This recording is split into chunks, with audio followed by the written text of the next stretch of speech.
In this video, Jordan Peterson explains what happens when you step outside the value system.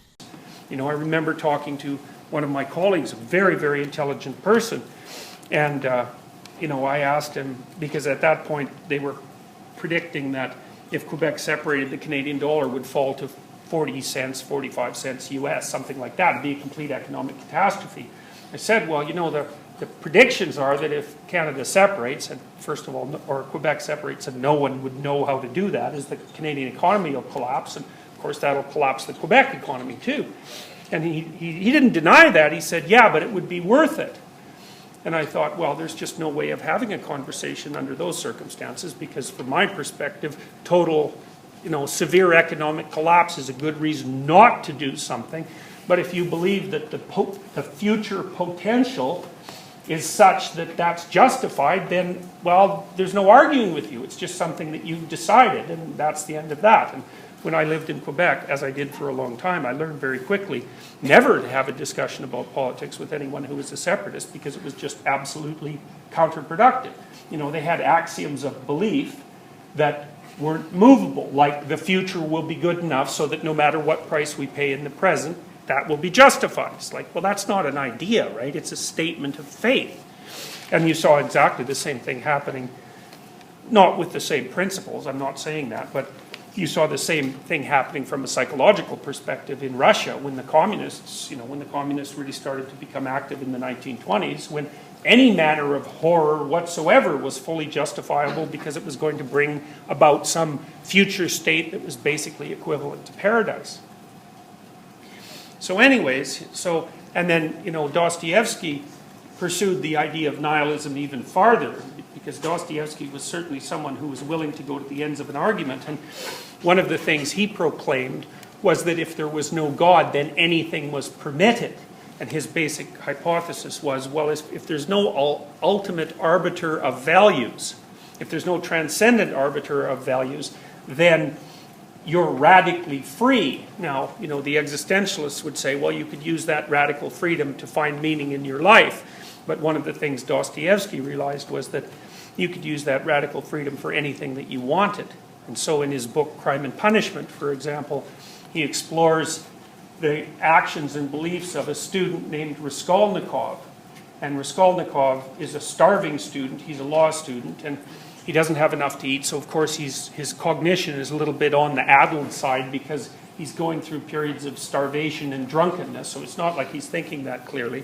He wants to become a law student so that he can help society, and he finds out that his sister is basically willing to enter into a loveless marriage and more or less prostitute herself so that she can generate enough money to share with her mother so that they can fund his continuation through law school.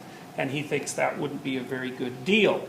At the same time, he's indebted to a pawnbroker who everyone hates, who's an absolutely miserable person in every possible way. And Dostoevsky sets up the situation like that. So the pawnbroker has a niece, if I remember correctly, who she basically enslaves and mistreats. And she squirrels away all sorts of money but never does anything with it, lives in absolute poverty. And anyways, he considers her the sort of person without whom the world would be a better place.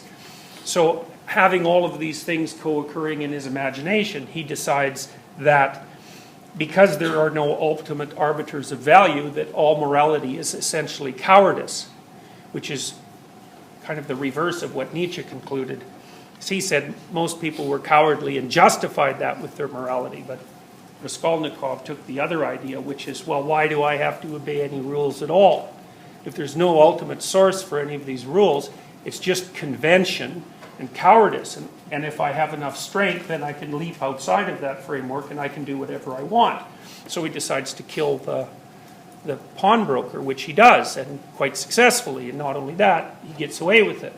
And that's about the first third of Crime and Punishment. And the rest of the book is the discussion of the manner in which he comes unglued as a consequence of having performed this act. And it's an absolutely brilliant study of the way that value system holds you together, even in ways that you don't know.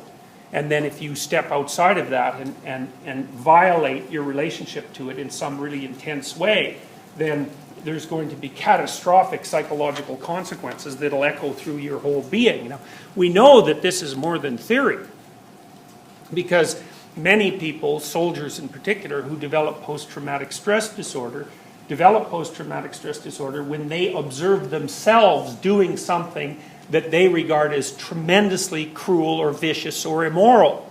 And they're in the situation where, acting in that manner is highly probable. It's a war situation. It's usually very intense, and they don't have a lot of time to make decisions, and God only knows what the specifics are of the particular event. But many people come to be so shattered by observing themselves do things they can't believe that a human being would be capable of doing, that they never recover.